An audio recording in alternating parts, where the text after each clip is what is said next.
Alrighty, welcome. On behalf of the Florida Department of Health in Volusia County, welcome again to the 2021 Path for Hope Virtual Summit. My name is Jordan Hawley. I'll be facilitating this session, and you've joined the session titled Peer Engagement.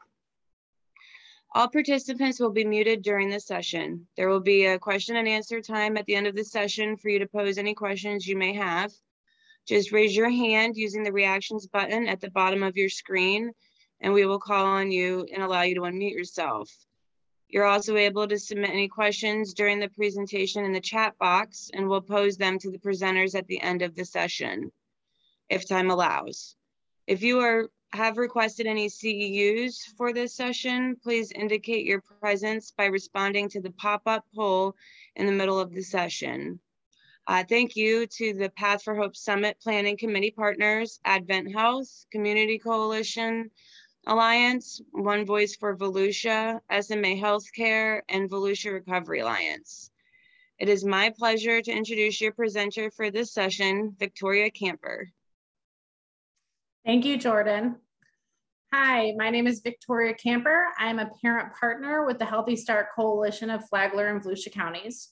What qualifies me as a parent partner is I have lived experience working a child welfare case plan. And what I do as a parent partner is I help individuals navigate their child welfare case plans that are currently in a case plan. And this is engaging peers.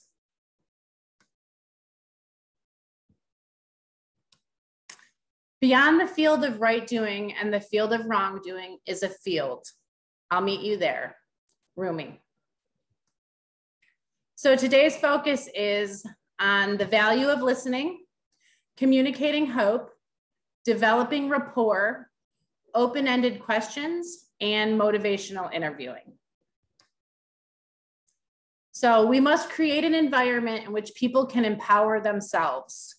Each encounter should inspire hope, courage, and a sense of empowerment. This unique environment is created through effective communication. So one of the first forms of effective communication is establishing rapport. So there's going to be times in which we're working with individuals who may be uncomfortable for us. Like it might trigger something within ourselves, or they might also be resistant to change. So that could be resistant to engaging in services, resisting to intensive outpatient, inpatient, and how we can overcome that is by starting with establishing some rapport. So somebody once told me, advised me that I should never start my first encounter with somebody doing a 2-hour intake. So the first time I sit down with somebody and get to know them shouldn't be by asking them questions on paperwork that needs to be filled out that is going to be what they look like on paper. So when I first meet somebody for the first time, once we've established a peer relationship, what I do is I ask them, what are your hopes and dreams? So this is an opportunity for me to get to know them from their own experiences. So it's not necessarily based on their demographics that I'm going to put on the paper and how many people live in their home and their history like that. This is based on how they express themselves in their experience. So one of the things, because I work in child welfare, one of the questions is, I get plenty of things ahead of time on the referral that I could potentially read. I don't read that. I don't ever read that unless it comes time where it's necessary to read it. So when I meet somebody and I'm asking them what led them into their case, they're sharing from their experiences what led them into their case. And that's it's worked as an opportunity to not just tell me what somebody accused them of. It's usually what comes out in that conversation is the things that led them, the services they didn't get, the things that didn't work for them. Those are the things that come out in that conversation. And that helps us to form goals of what might work this time around or work better for them. So be empathetic without showing too much sympathy or other emotions. So I got a short video, and some of you may have already seen this video before, but when I think of empathy, this is what I always think of. Hey, Joe, let's get magical.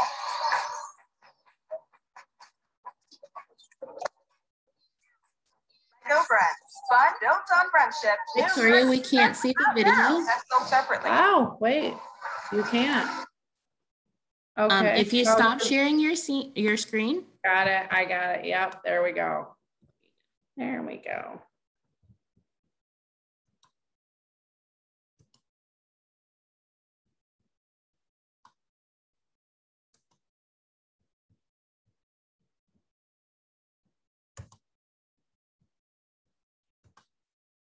Thanks, Tracy.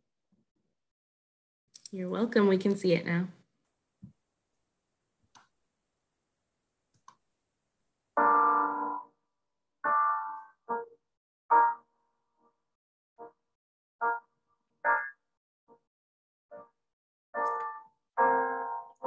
This is not it. That's not it. I apologize.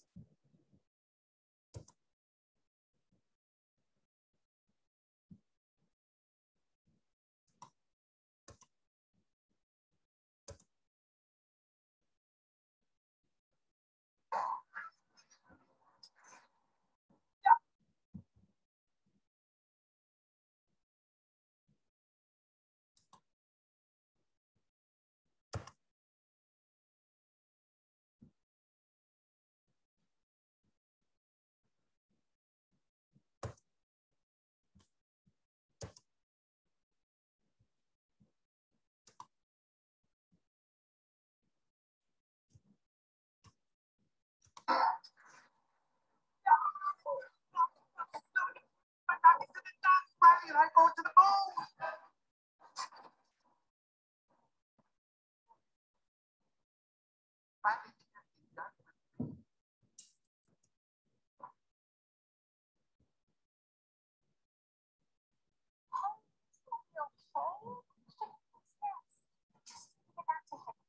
Which way to the train station? Trip planned for us. Hey, it's ticklish, huh? Here comes the tickle monster. Hey, Bing Bong, look at this. Oh, here's a fun game. You point to the train station and we all go there. Won't that be fun? Come on, to the train station.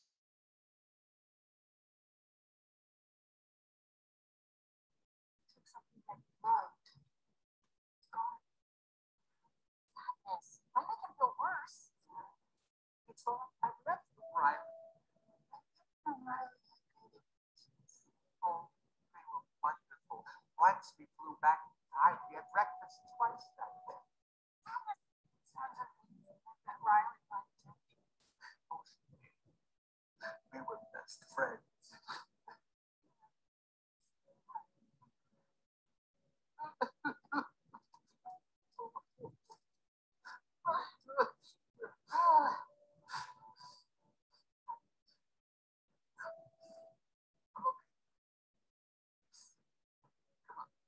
The train station is this way.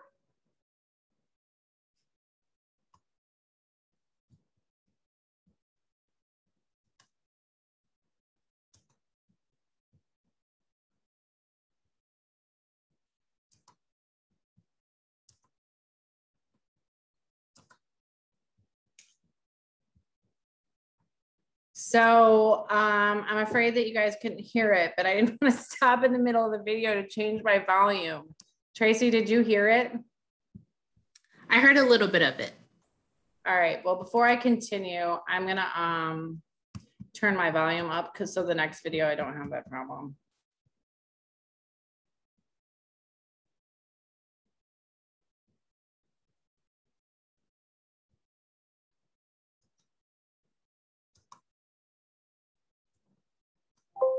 I hope it works the next time.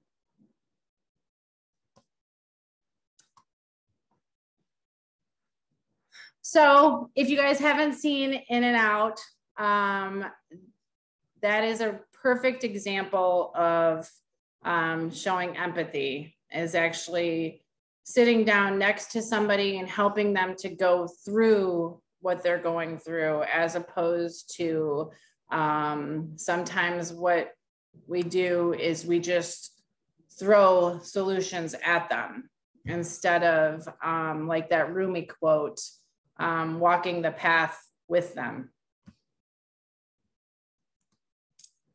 Another form of effective communication is body language. So using appropriate body language can immeasurably impact the quality and effectiveness of a conversation.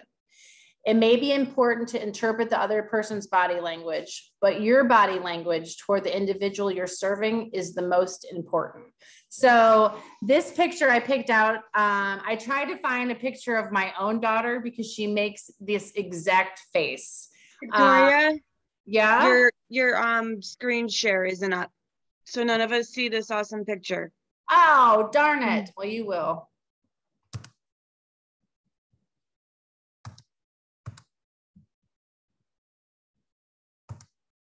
You see her? Yes. Okay. All right. Well, then you can join in the fun. Okay. So anyways, this picture, I think it's obvious to say that she's feeling angry. And I can really relate to, not only because my daughter does this same stance, but because I have a tendency to cross my arms as well, and not because of any kind of uncomfortable emotion that I'm having. It's just sometimes when I'm standing, I just want something to do with my hands. But I've learned that can be off-putting to individuals. That can sound, it can be domineering. And so I've had to learn to be really conscious of what my body language, and that's one of the things that I purposely watch for. And so anytime that I'm trying to just kind of figure out something to do with my hands, I just kind of, I'll notice myself put my arms up just like this little girl, and then I'll remember. And then, so practice makes perfect. And then I'll eventually kind of just put my hands down. And I feel that, and even when I just did it, as soon as I put my hands down, it does kind of give me, other things happen with my body, my face, my head kind of turns in a pleasant way. So this is something that we have to be conscious and deliberate about our body language.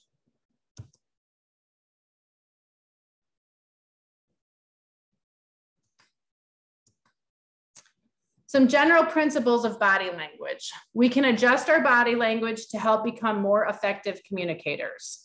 So another thing that I've learned is that where my knees are pointed is where I'm paying attention. And I've had a lot of opportunities to practice this. I attend a lot of 12-step meetings. And sometimes in those 12-step meetings, somebody will be celebrating their recovery by sharing their recovery story. And and it's an hour long, and sometimes I'll find myself drifting and I'll catch myself. So then what I do is I make sure that I point my chair or my knees directly to where the person is sitting, so that I'm showing that I value what they're saying. It helps me to actively listen to what they're saying. And I just find that, and it kind of reminds me, how I remember that is, I haven't played a lot of golf in my life, but I know that where I have my feet is where I want, how I have my stance in golf is where I want the ball to go. And so that's how I remember to keep my knees actively pointed at the person that I'm paying attention, to show them that I value what they're saying. We can use our knowledge of body language to show more sensitivity to emotional states people may be experiencing. So I think it's important to say right now that we should always, and I always ask when it comes, so I'm a hugger, and I would never just walk up to somebody and hug them before I asked them if it was okay to hug them. And that's usually the first way that I can kind of gauge how they are with that kind of contact. And so if somebody is okay with hugging, that's also leaves it open to a lot of times how I will express some sensitivity if somebody's going through grief, for instance. So something what I would do is I would just put my hand on their arm and just to show that I'm being sensitive to what they're going through. Some cues can also help us to be more sensitive, more engaged in the verbal exchange, and increase our chances of appropriate response to increased excitability and anxiety. So I speak loud by nature and I talk fast. Once when I was in intensive outpatient therapy, I had a therapist, and one of our first one-on-ones, I was really excited and I had a lot of anxiety at that time in my life, and I was telling her a story or something, and I was like, and I was like getting loud with it, and she stopped me and she said, I need you to slow down and I need you to lower your volume because your energy is giving me anxiety. Like she could feel my anxiety just from those things. And I've really tried to remember that because I have been in encounters with individuals that I serve that they also talk loud and they talk fast. And I find that what happens is before long, it's like we're both kind of like yelling at each other. And there's a lot of excitement. So I find that what I can do to try to control the situation is I can lower my voice, bring my volume down, and then I can slow down my speech. And I find that almost always that also brings them to a more calming state.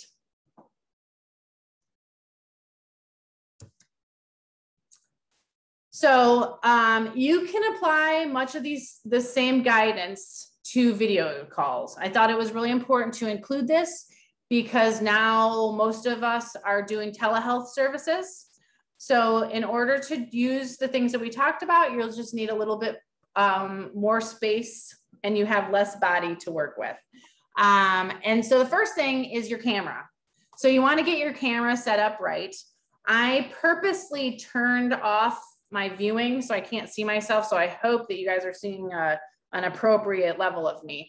But what I also try to do is that because I want to engage with the person that I'm talking to, but for me to be making eye contact with them, they're sometimes over to the corner or something. So what I do is I move the view screen right under my camera so that I am engaging with them in a mutual engagement, but at the same time, I'm trying to look as close to the camera as possible. One of the other things that I do is I try to make sure that the natural light, I'm looking at natural light. So my house is usually is naturally kind of dark, but I have the sliding glass door in front of me, and this room is really dark too, and I have every light on in here to help with that. But somebody once told me that it looked like I was in witness protection when I first started, when quarantine first started and I first started doing telehealth. So I've really tried to work on making sure that there's as much light to lighten me up. And then tidy up your workspace to avoid distractions. So what I usually do is, so I'll take my phone and I'll put it upside down and I'll put it as far away from me as possible, just so that when a text comes through, I'm not like just looking over to it. And I also try to make sure that the thing that I'm going to be doing next is not in view of me. And honestly, that only really comes into play if I'm in like a staff meeting or something to that effect. So I try to make sure those things are out of view from me. And then we talked about maintaining eye contact as much as possible through video. And then you have an opportunity, because we're only using the shoulders up, to use a lot of facial expressions. And I don't usually have very much problem with that. So eyebrows, smiling. So just make sure, you want to make sure that you are showing, the nodding of your head works really good. And that really shows that I'm listening, is I'm nodding my head in agreement with, you know, I'm picking up what they're laying down. And then also leave room to gesture without hitting the screen. So I do have a tendency to use my hands a lot when I'm talking. And so I have hit the screen. So one of the things that I do is I put my laptop up on a couple of books, and it kind of keeps that away from me. But I'm very quick to actually go to the next slide without wanting to, because I use my hands so much. So we communicate meaning in the following ways. 7% of communication occurs through words, both orally and written. 38% of communication is transmitted through specific qualities within our voice, such as our tone, our pitch, volume, and inflections. But 55% of communication occurs through our body language, including the way that our stance, our facial expressions, our eye contact, distance from the person we're talking to, and our posture. So it's particularly when it comes to videoing, our posture can really play a role in that, because if I'm leaning on my hand like this, I am obviously bored. And so that's really, when we only have this little bit to be able to work through telehealth wise, it's really important to be aware of what your facial expressions look like. And if you've ever had an opportunity to do something like this and they record it and you get to watch it later, it will definitely help you make some changes. So body language is a large part of what we communicate. Our posture, position, so standing or sitting. I prefer to be able to, anytime when I do get to meet with people face to face, I always like to make sure that, you know, I always like to sit at a table with each other. Like, so we're sitting at a table across from each other, having a chat. And it just kind of takes me to breaking bread together. And that's something that when you break bread together, you're sitting at a table and getting to know each other. Your facial expression, tone, volume, and word choice are all important components that create meaning. So word choice is something that fumbles me up a lot. I have said something, tried to get a point across in a way that came out completely wrong. And sometimes, and so I use the expression, lack of a better words, a lot. And so what I do a lot of times is I've learned to, if I feel like I might not be getting it across, just the same way that I would reflect on what they said, I ask them to kind of explain back to me what we just talked about. Just to make sure that I'm getting my word choices across the right way. Even if we think we're not communicating explicit messages, we may be doing so unconsciously. So just like that goes back to the body language, the things that we're doing. If I am on the phone with somebody, if I'm just having a conversation and I'm doing something in the background, they know that I'm doing something in the background, and that comes out. They can hear that in my voice.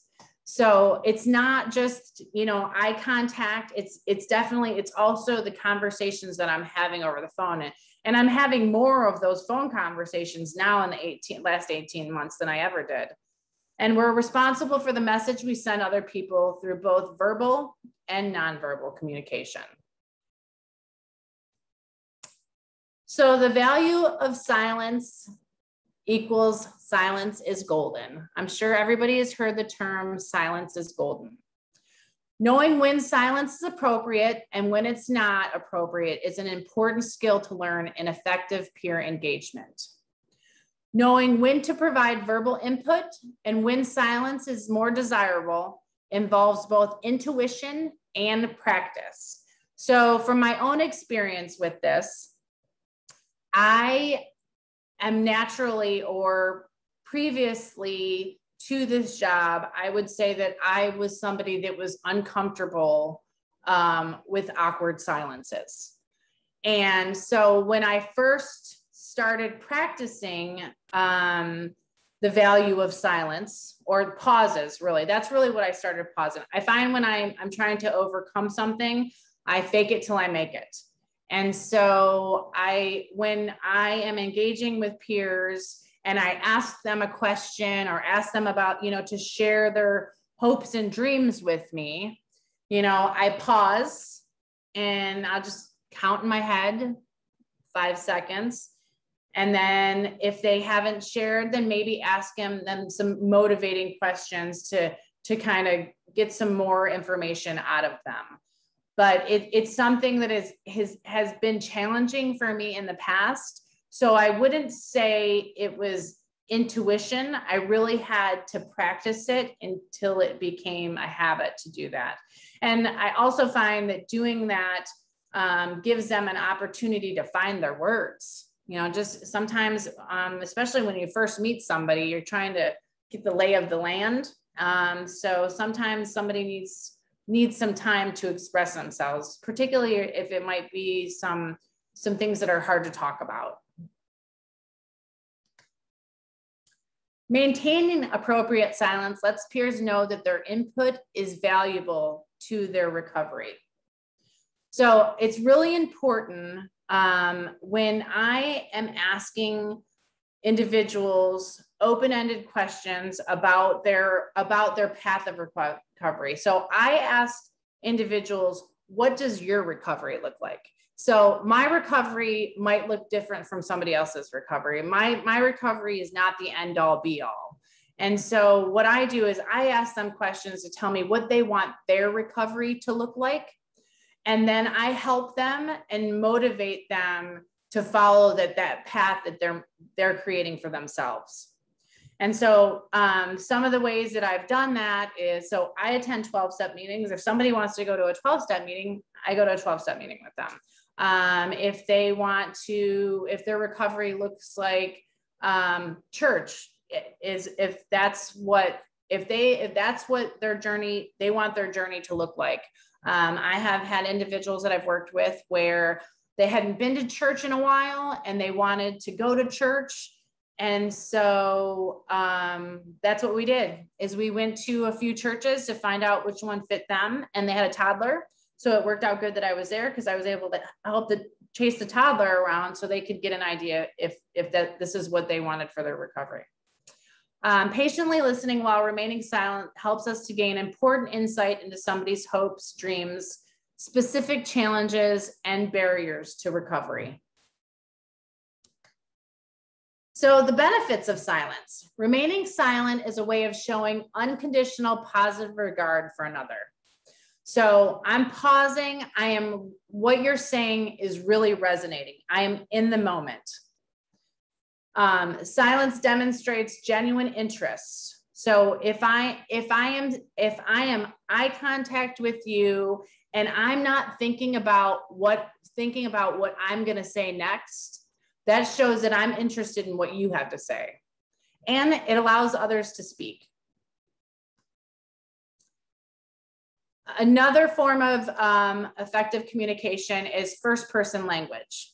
We demonstrate a partnership and authenticity by remembering to use first-person language. First-person language creates focus on personal experience in communication. Since the foundation of relationships is shared experience, first-person language is understandably appropriate. So I use I statements. I've learned to do this. I attend a lot of 12-step meetings, and I've learned to share my experience by using I statements. And then I learned in training as a peer to also use I statements.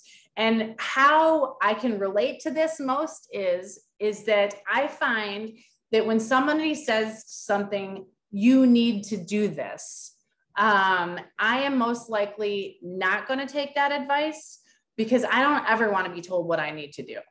But if that person shares from their own experiences and use I statements on how it worked from them, I might just actually try that out. Some advantages of first-person language are: it clarifies the individual that you're a person who shares your personal experiences. It enforces the principle of mutual experience. So there's that, not that power differential. It supports active listening with the individual receiving the services. So another form of effective communication is open-ended questions. Open-ended questions are questions that don't elicit a 1 or 2 word response. They're questions that are designed to gain more information and understanding about the other person. They may also be used to provoke the person to think of options and possibilities. So some examples of some open-ended questions are, what have your experiences with therapy been like?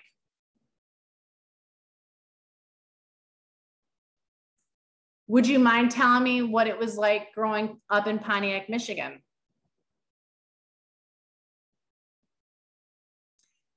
And what are some activities that you do for fun?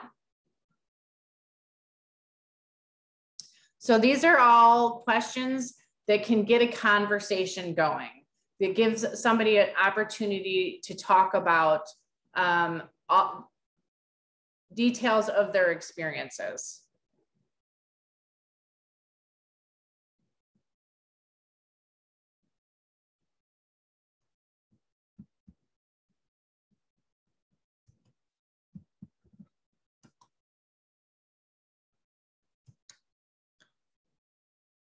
Open-ended questions are excellent in helping to set goals while looking at the opportunities and potentially pitfalls.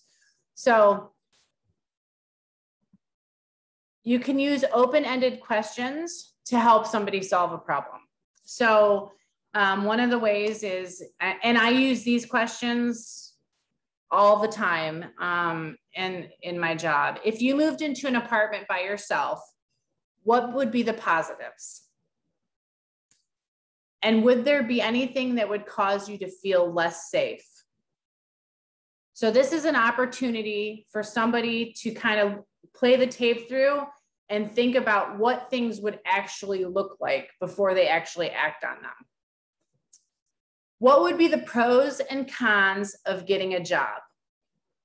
So this is a great opportunity for somebody to just kind of get the things out of their head. I know that I need to do this. I know that I need to do this. But not only about getting a job, but it can potentially help them figure out what job that they want and which one would best suit them. If you were going to ask your doctor to decrease your medication and she agreed, what would be the benefits and what would be the possible risks? So again, this gives somebody an opportunity to play the tape through and think about all the different scenarios that these things could look like for them. And this helps for them to build problem solving.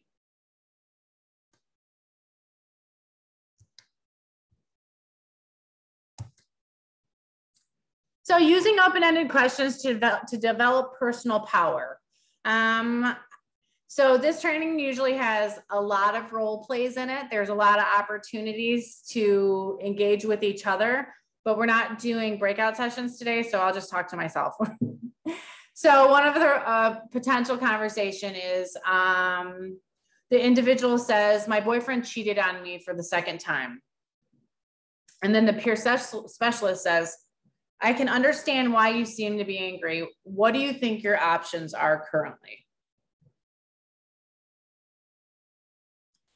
So then there's an opportunity for the person to talk about what options are, but then there's opportunities for some follow-up questions that can really empower an individual to come up with a solution that best fits them.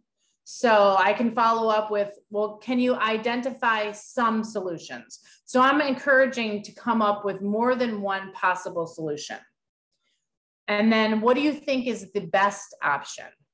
And so that it's an opportunity for them to really reflect on those potential solutions and really reflect on the thing that is going to work best for them. And then I can also say, what did you do when it happened before? Because I really want them to think about I want them to also think about the history and how what led them, we definitely have to, when we are planning, setting goals for ourselves. And, a lot of what this is giving individuals an opportunity to problem solve and come up with their solutions. But a lot of times what is involved with them is sometimes their first solution doesn't work for them. It doesn't always, recovery doesn't, even engaging in service is outpatient, inpatient, all of those things. Sometimes it's the service that didn't work from them. Sometimes it wasn't the time, all of those things. But if we have an opportunity to discuss them, to be able to see what didn't work last time and what can be modified for you in the future, what can you do differently this time? So getting it out of your head and getting it out, talking about it really helps to be able to make that plan. So there are times when you're going to have to ask closed-ended questions to get demographic information, but even that doesn't have to be impersonal. So nevertheless, open-ended questions are the basis of creating any kind of alliance with an individual. So keep in mind, so like I said, there is going to be times when to do an intake, you're going to be getting information for your paperwork, whatever it is required of your position. Everybody's got something that's required in funding. And so there's going to be, but what I try to do is, because I share my lived experience, and because we already start our relationship with something that we have a shared experience in, and our shared experience is that we've both been involved in child welfare. And the other thing is, most times we've also are recovering from something. So even if the individual that I'm working with isn't recovering from substance misuse or mental illness, there's probably something in their life that they're recovering from. So they share some things about, like for one of the first questions is asking about their children. They tell me a little bit about their children, then I tell them a little bit about my children. So even when we're doing those demographic have to have information, paperwork, the boring stuff, I'm using it as an opportunity to build rapport with them. So some examples of closed-ended questions are: do you like chocolate ice cream? Where are you from? Have you ever seen a therapist? And another popular closed-ended question that many of us have probably used before that didn't get us the answer you're looking for was, how was your day at school today? And it took me a while to figure that out. And when I ask, how was your day at school today, I'm hoping I'm going to get this long narrative about how school went. Instead, I get, okay, or good. So I've learned to empower my kids by asking them questions such as, so I usually ask them, what was the best part of your day? And what was the worst part of your day?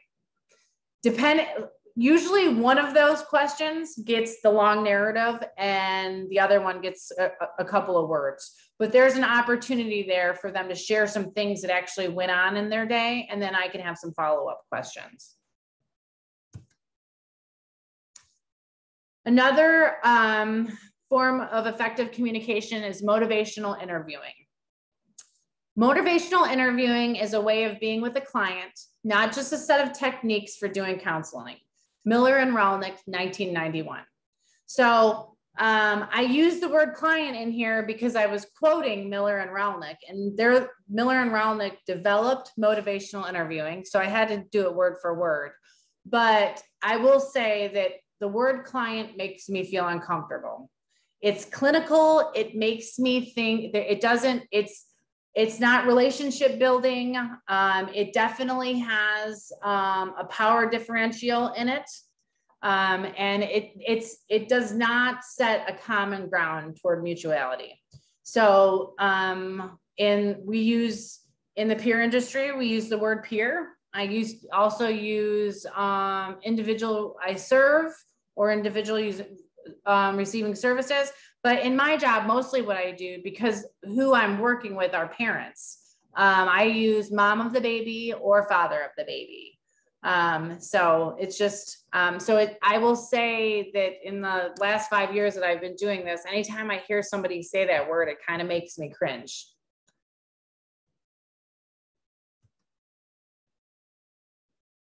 So some tools of motivational interviewing is to express empathy, roll with the resistance. So we talked about that. We're going to have times when individuals are resistant. But I just find that I don't know, I guess my kids say that I'm an interrogator, and it really what it is I just want to know stuff about people. So I ask people a lot of questions, and I find that eventually I find the thing that they like to talk about. And once I find the thing that they like to talk about, it really opens them up to talk about other things. Reflective statements. So reflecting back things that I heard, supporting self-efficacy, asking open-ended questions, and then also summarizing what we talked about. And this gives them an opportunity to be able to tell me if something that I heard something wrong, it gives them an opportunity to correct that so that we're common ground, we're both on the same page. To affirm their feelings and to elicit self-motivational statements. All right, so here's another video about understanding motivational interviewing as a guide. It's a dance, not a wrestling match. I'm gonna try my best to make sure I do it right this time.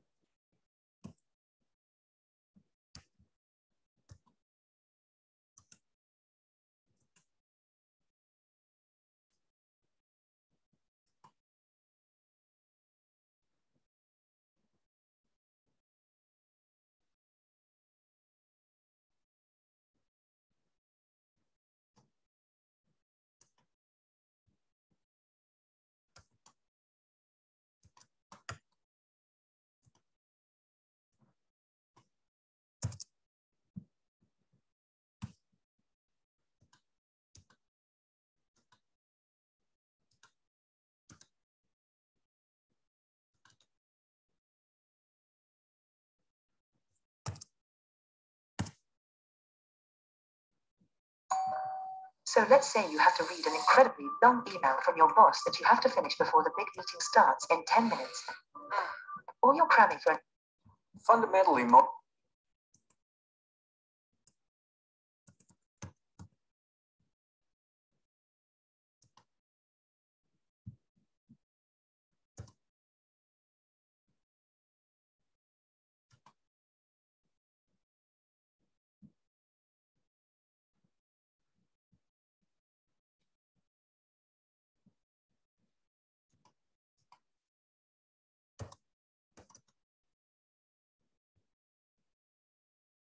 motivational interviewing involves a change in role, a change in how you think about what you're doing.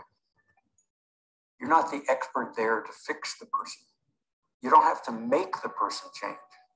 The truth is, in fact, that you can't make a person change. You don't have to be the one to come up with all the good ideas. A person with really good ideas is sitting across from you and may have better ideas than you do. It's not like a competitive sport. It's not like wrestling where you try to defeat and pin and outsmart and outwit the person. It's more like dancing together, moving together, adjusting your movements to the other person. Overall, motivational interviewing is not a directive approach. Neither is it just a following approach. Following is listening to the person and kind of going wherever they go. Motivational interviewing is in the middle between those two. And we describe it as guiding. If you go to another country and you hire a guide, you don't expect the guide just to follow you around. That's not what you're looking for. Neither do you expect the guide to order you when you will arrive, when you will leave, what you want to see, what you will enjoy. what you're going to do, that's not a good guide either. Good guiding involves good listening, as well as using your own expertise. A good guide will find out where you want to go, what you're interested in, what you're hoping for on this journey, and then help you get there using his or her own expertise, enjoyably, safely, efficiently, perhaps. That's the guide's job. Not solely directing, not solely following. There's some of each in it, but it's a blend of those things. This may or may not be the way you've been thinking about your own work, but we invite you to try it out.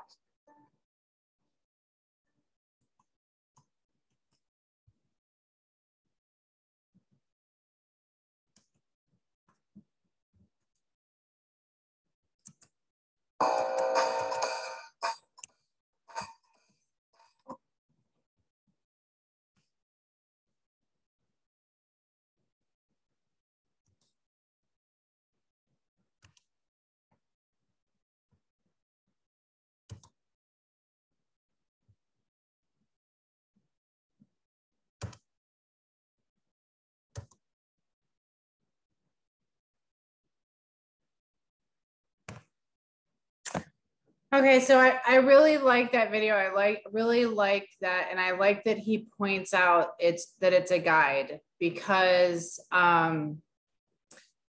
sometimes I think that the term motivational interviewing can be thought to that I'm trying to motivate them to get them to do what I want them to do, like asking them questions, leading them to the place that I want them to be. And that's not what it is. It's about motivating them to get to the place where they want to be. So there's some advantages of using motivational interviewing. It's been shown to decrease early engagement. So I've had instances where somebody is hesitant about going to treatment. And so using motivational interviewing to help that person come up with a decision themselves. So it's the individual's choice. That's what it comes down to. There can be a court order, there can be, all of those things can be in place. But the fact of the matter is, it's somebody's choice if that's what they decide to do. So to ask them open-ended questions around this place where they are considering going to treatment, and helping them get to the place where, so that they can find out is that really where they want to be. And that is been shown to help them get there and stay there. It helps reduce defensiveness, and thereby provides individuals receiving services the ability to engage in important self-reflection. So this is the other thing, is that if I'm not telling you what you need to do, there's not really any reason for you to be defensive with me. If I'm asking you what you want to do, and then just helping you, motivate you to get to that place, that takes away the defensiveness. And then it also reduces burnout. So if I don't have to be the hero, the problem solver, it's not my job to solve people's problems. It's my job to help them come up with solutions. So I don't have to, that takes the pressure off me. I have this set of skills that is helpful in helping them figure out where they're at and where they want to be. And it doesn't even have to be problems. It can be just what's the next step? Like I have all these things going for myself right now. How do I elevate myself? And so I just use open-ended questions and things that I know about them, that I've learned in our relationship, to help them to find potential places to go. So one of the barriers. So the only real danger with motivational interviewing, like any other tool, is that it's important that it doesn't come out sounding scripted or patronizing. So if you go back to that earlier role play that we did, that I did talking to myself, but when when I asked how it worked out the last time her boyfriend cheated on her. So an example of how that would be patronized if I said something like, well, how'd that work for you last time? So there is nothing motivating about that, nothing at all. So it really, you know, it's not what you say, it's how you say it. And that this is a perfect example of that. And I don't want to say it in a way that I am being hurtful. I want to say it as it's a fact-finding mission. So offering support means that you're listening to a peer, validating their feelings and actions, and helping them to engage in a thought process that empowers the individual to develop their own solution.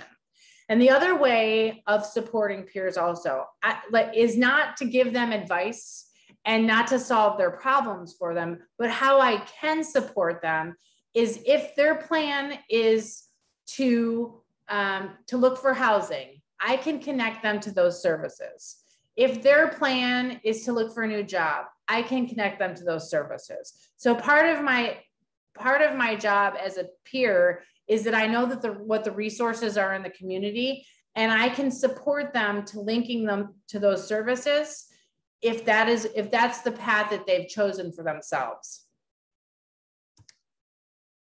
So I'm going to encourage you to be a coach, regardless of what you do in your professional job or anything. An empowering question is open-ended and can be answered with a yes or a no. Today, it can't be answered with a yes or no. Today, what I want you to do is to find, when somebody comes to you today or tomorrow, the next time somebody comes to you with a question, challenge, or problem, and it could be your children, ask them empowering questions until they find a solution.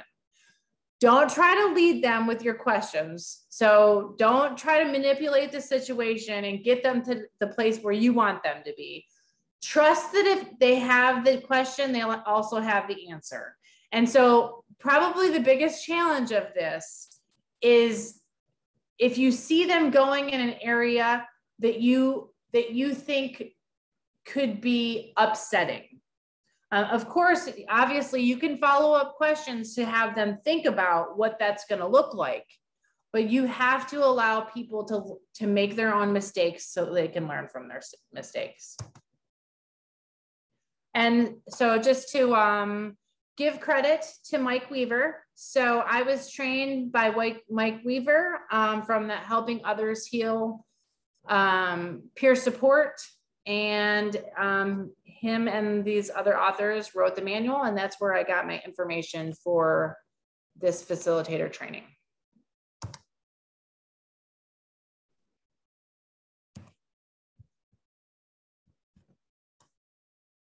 All right, thank you. Thank you, Victoria. At this time, you all are able to raise your hand using the reactions button at the bottom of your screen if you have any questions. We will call on you and allow you to unmute yourself at that time. And we will alternate between questions entered in the chat and those who have their hands raised. I did want to mention that you did have someone that wanted to introduce themselves from I Am Here for Vets, a resource for veterans in need of assistance. They are committed to immediate access to mental health evaluation, resources, and empowerment. I Am Here for Veterans, specializing in providing professionally licensed certified recovery peer specialists for adults, families, youth, and veterans in need of services with highly skilled peer professionals. And they help civilians too with training opportunities and employment preparation programs, and to contact if you need any details. And if anybody else has any questions or wants to say anything, feel free.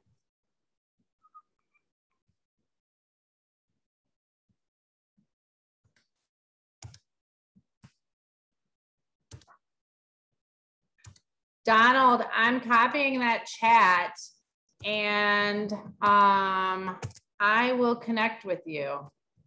I don't know that, I guess the organization's in here, but I'm pretty sure my contact information is somewhere within the summit.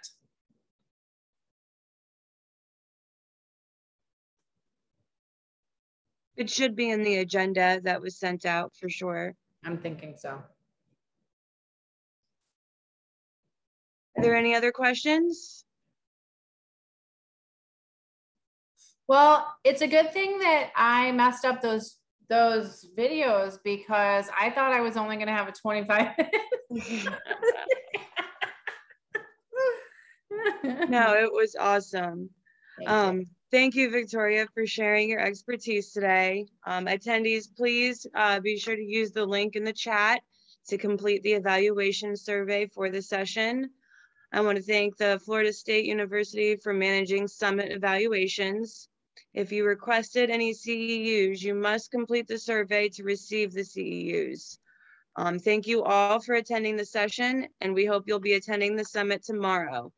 Please go to your summit program PDF or visit pathforhope.com/summit 2021 and click on the link for tomorrow morning's brief welcome session. I hope everybody has a good afternoon. Thanks, Jordan. Have a great day. Have a great day, everybody.